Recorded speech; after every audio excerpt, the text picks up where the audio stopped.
Acidity ही फक्त जळजळ नाही तर पित्त असंतुलनाची एक महत्त्वाची क्लिनिकल सिग्नल आहे. आज त्याचे कारणं आणि काही सोपे आयुर्वेदिक उपचार आपण बघूयात.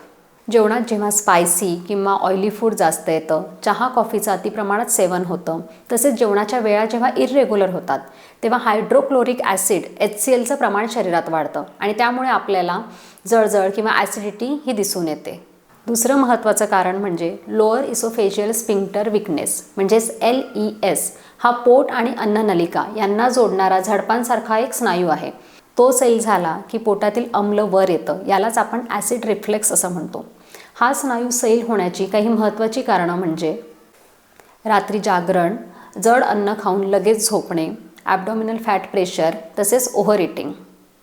काही घरगुती उपायांनी आपण ॲसिडिटी नक्कीच आटोक्यात आणू शकतो, जसे भुकेल्या पोटी आवळ्याचा रस किंवा कोरफडचा रस पिणे, जेवणाच्या वेळा नियमित करणे. पण जर तुम्हाला क्रोनिक ॲसिडिटी असेल तर पंचकर्मामधील विरेचन हे कर्म ॲसिडिटी हे पूर्णपणे मुळासकट नष्ट करू शकते.